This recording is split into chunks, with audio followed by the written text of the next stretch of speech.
conversar el tema en el cual se quedaron ustedes en la última clase.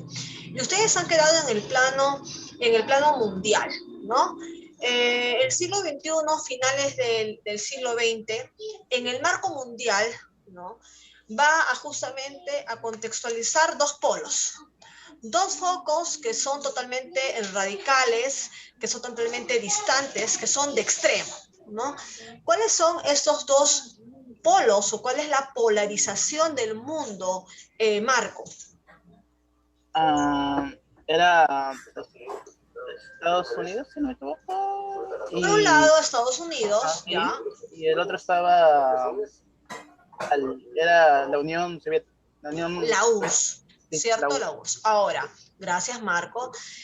A ver si por ahí también José Luis o Fernando, ¿no?, me ayudan a que Estados Unidos, que está tirante, ¿no?, que es una zona de tensión, que es una zona de dominio en el mundo, ya rige un sistema, mientras que la URSS, que es el lado opuesto, rige otro sistema. Quisiera que me hagan recordar, ¿no?, cuáles son estos sistemas.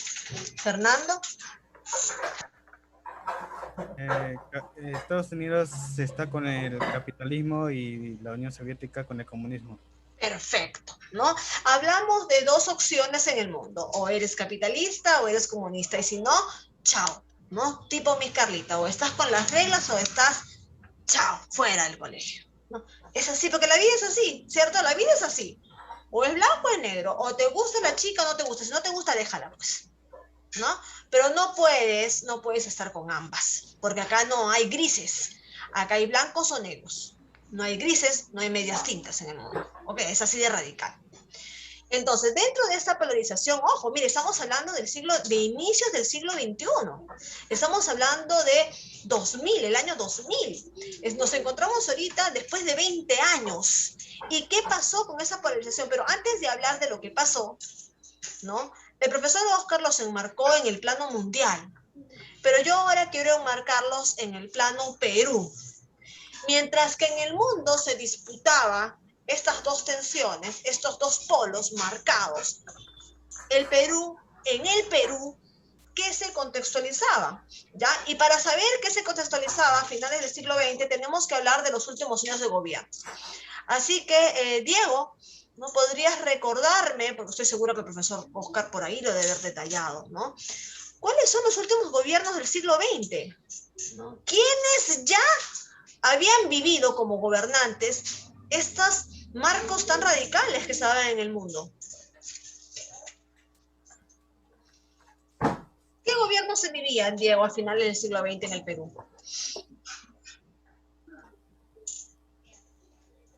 Pues creo que uno ha sido del Fujimori. ¿De quién? ¿De quién? De Fujimori, creo, ¿no? Fujimori. Antes del 2000, antes del 2000. Fujimori, estamos hablando antes de 2000, sí, sí. ¿Puedo Podemos responder? marcar, a ver, Eduardo, ¿alguien se acuerda exactamente los años del gobierno de Alberto Fujimori? Sí, era desde 1991 hasta el 2000. Hasta el 2000, ya. Sí. Seguimos. Después otro era de Fernando Belaúnde. El segundo gobierno de Fernando, importantísimo, ¿eh? Sí, exactamente. Segundo del gobierno 81 a eso, 85. 86, 86. ¿no? ¿Por Alan qué García es importante? también. A ver, ¿quién me habló? Diego, muy bien, Diego, ¿no? Segundo gobierno de Belaúnde Terry. ¿Por qué sería importante este marco? Marco André. ¿Por qué el segundo gobierno de Belaúnde Terry, estamos hablando entre el 81 y el 85, ¿ya? ¿Por qué marca justamente el que el Perú en ese instante tenía que alinearse? O era comunista o era capitalista. ¿Qué hechos sucedieron durante el segundo gobierno de Belaúnde Terry? Un hecho que podría repetirse.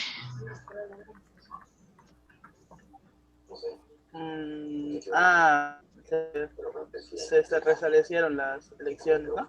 ¿Eso? No escuché. Se restablecieron las elecciones, ¿no me equivoco? Se restablecieron. ¿Sí? No sé, no tengo idea. Es que, a ver, yo puedo explicarlo.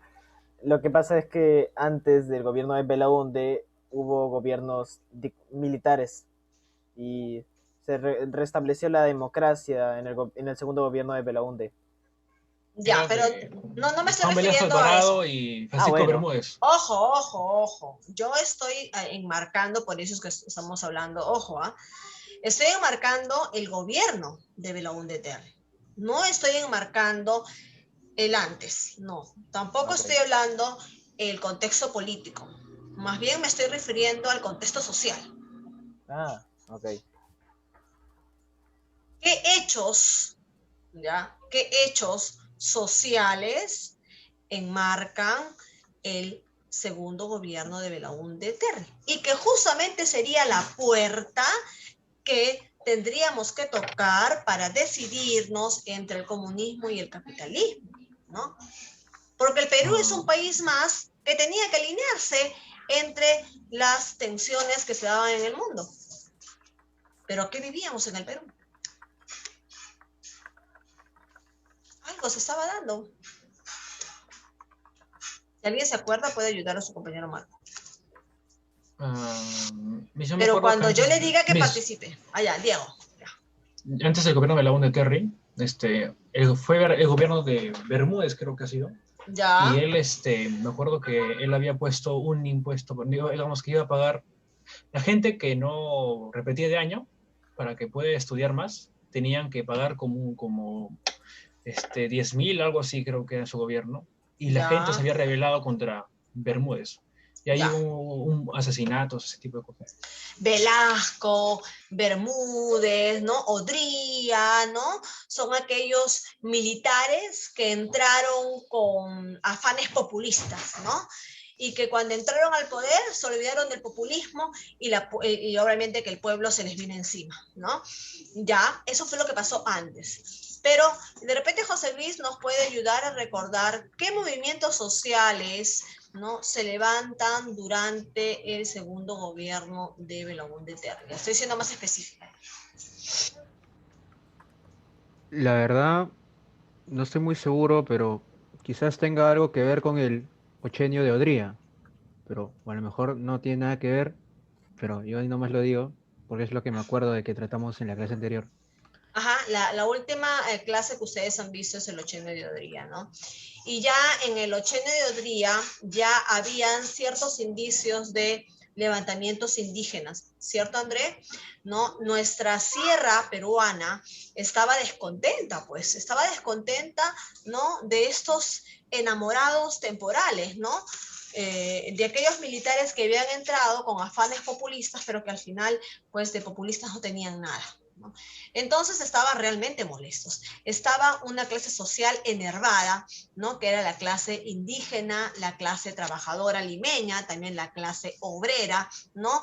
Pero estos grupos sociales encuentran un caldo de cultivo, encuentran como el agua caliente para el café, ¿no? Tú, para que tomes un rico café necesitas tener agua caliente, agua hirviendo, porque si no el café es feo. Ya, algo así.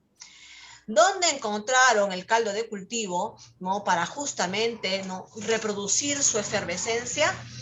En el comunismo, ¿no? El comunismo ya nos había tocado la puerta y ya se habían creado, ¿no?, para el segundo gobierno de Belaúnde, dos grupos, que era el MRTA y Sendero Luminoso, ¿no?, que eran aquellos grupos radicales de izquierda, de extrema, que venían con las ideas ya comunistas de afuera, ya venían cargados de esto, donde la clase obrera tenía que tomar el poder, donde se tenía que dejar de lado, ¿no? Exactamente, se tenía que dejar de lado a los grandes capitalistas, la clase empresariada, ¿no? Tenía que entregar sus bienes al pueblo para que el pueblo los maneje y continúe el sistema de la equidad, etcétera, etcétera, etcétera. ¿Ok?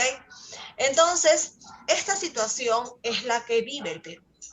El Perú durante el segundo gobierno de Belaúnde Terry fue que pasó los extremos de la invasión de estos grupos terroristas, de estos movimientos sociales radicales, a la cual Belaúnde Terry no supo manejar, ¿no? El gobierno se le fue de las manos con esta violencia extrema que pues expresaban estos dos grupos, MRTA en Lima exactamente y Sendero Luminoso que empezó en la sierra. Dentro de este caos que vive el Perú, continúa, ¿no? Continúa la gobernabilidad, continúan los extremos en el mundo entre el capitalismo y el comunismo, y entra un nuevo presidente. ¿Quién continúa el segundo gobierno de Belaúnde Terry? Alan García Pérez. Alan García Pérez. Alan García Pérez, ¿cierto? Que fue el segundo presidente más joven del Perú, ¿no? Porque el primero es Salaverry, Orbegoso, 29 años de edad, ¿no? Alan García, ¿no? Que es uno de los presidentes más jóvenes del Perú, es el que le queda grande el puesto, ¿no? En su primer gobierno, lamentablemente, definitivamente, no fue beneficiado por el contexto social. El contexto social y el contexto económico en el que nos encontrábamos, pues no benefició para el desarrollo, un buen desarrollo político de Alan García. Por lo tanto, ¿no? En esta época de su primer gobierno, no logra manejar estos avances terroristas. Pero ¿qué era Sendero Luminoso? ¿Qué era el MRTA? ¿Qué era el terrorismo? Juan Carlos, ¿tienes tú alguna idea, hijo, de lo que era el terrorismo? ¿Qué te suena? ¿A qué te suena el terrorismo en el Perú?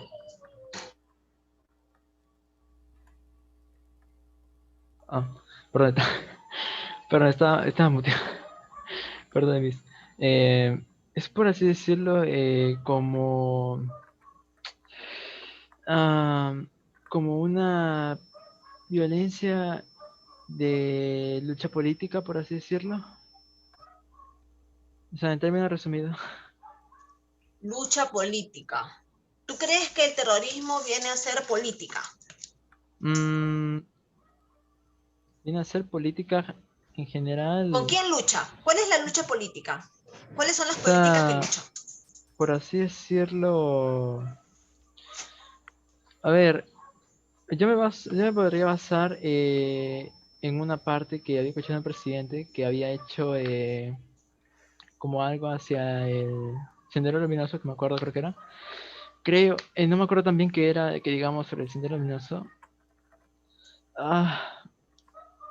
Era, lo que sé es que eso es malo. Es la mayor parte Claro, que yo quiero que me digas algo simple, ¿ah? Yo sé que Yo no es quiero malo, que, justamente, pero hijos, justamente concretamente a no eso sé qué voy, podría ser. Juan Carlos.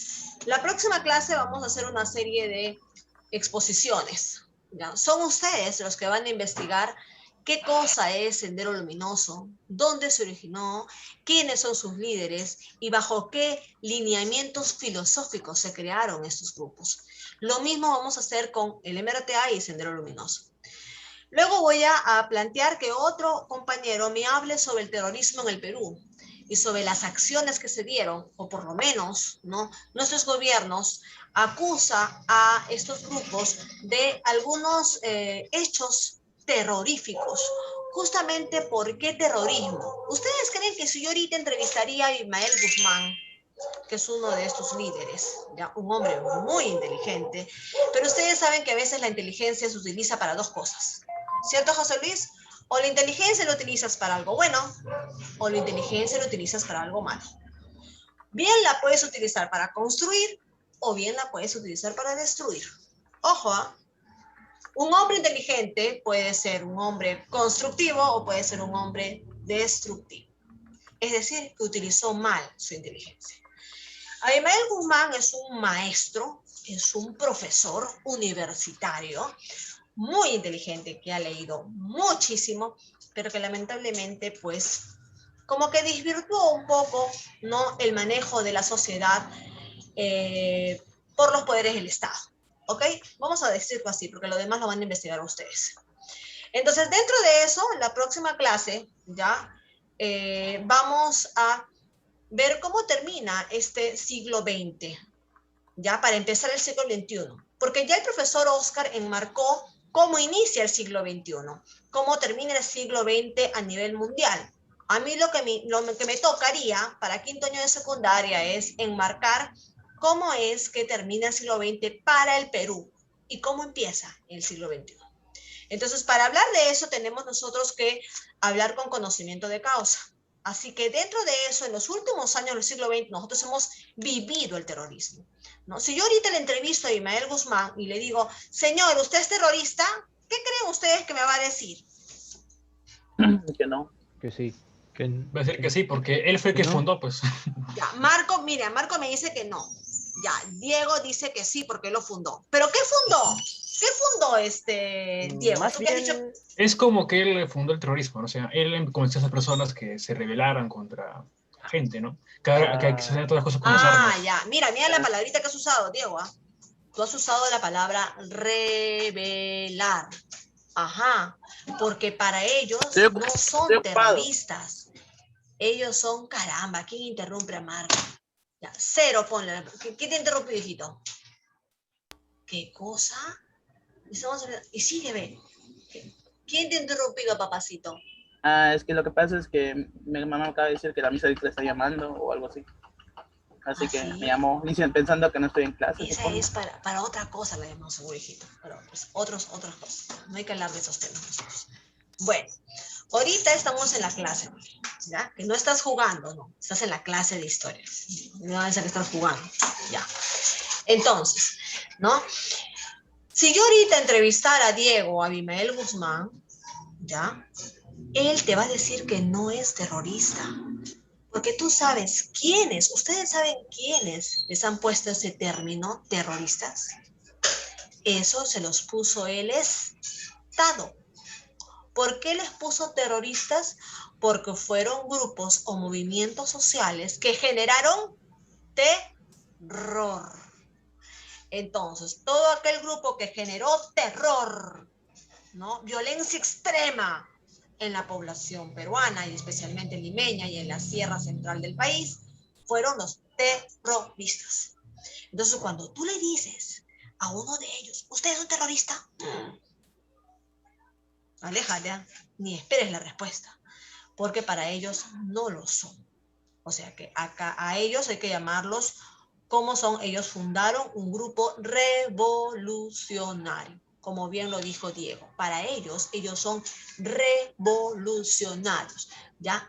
Que es muy diferente al rebelde, ¿ok? como Fidel Castro. Luego vamos a ver la diferencia. Entonces llevan comunicación con mis bex, ¿sabes? Rebelde y revolucionario. Entonces, hijos, eso es lo que vamos a ver en la siguiente clase. Vamos a definir, yo les voy a colgar más tardecito en la plataforma. Ahorita no he tenido mucho tiempo, he visto así en términos generales, ¿no? Ahorita los estoy enmarcando en el contexto social, político, ¿no? Y en el contexto económico voy a terminar contextualizándolos en el contexto económico. André,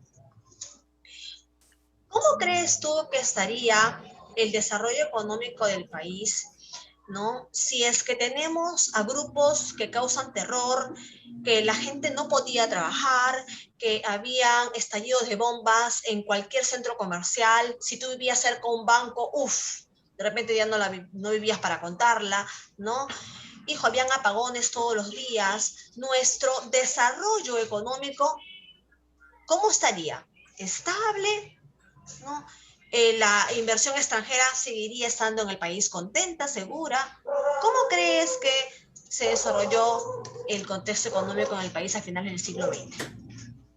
Obviamente, si hubiese pasado eso, pues nuestro desarrollo económico estaría fatal. Ninguna empresa vendría a invertir al país, nada. Todas seguirían. Y las empresas que estaban, claro, lo acabas de decir, ¿no? Las empresas que estaban Irían. Me voy, ¿no? Me voy. Entonces, ese es el peligro de algunas personas cuando hay un cambio radical de sistema, ¿ok? Nadie está diabolizando un sistema u otro, porque, ojo, no hay un sistema mejor que otro. Los sistemas son diferentes, simplemente. ¿Okay? El capitalismo es un sistema, el socialismo es otro sistema, el neoliberal es otro sistema, el comunismo es otro sistema. Acá no hay sistemas o mejores o peores. Por lo menos yo como maestra no puedo decir qué sistema es mejor o peor. Yo tengo una opinión personal. Pero lo que sí les puedo decir es que para acoplar un sistema económico a un país, este país debe tener ciertas características. Y cuando hay un cambio radical del sistema, ¿no? Hay un bloque, hay un desbloqueo, que es lo que va a suceder en el país si es que hubiera este cambio radical del sistema. Nuestras economías van a variar definitivamente y puede haber una fuga enorme de nuestra inversión extranjera, ¿no? Lo mismo que pasó con el guano, ¿no? ¿Cuándo fue que, porque vamos a recordar un poquito de historia, ¿no? ¿Cuándo fue que el Perú comenzó a exportar guano, a venderlo al mundo? ¿Se acuerdan? Nuestra economía falaz. En la era del guano. ¿Cuándo fue? Años. Rondando 1880. 1800. Por ahí más o menos. Ya. Si mal no recuerdo, si mal no recuerdo. Más o menos Ya. por Marco, a ver. 1845.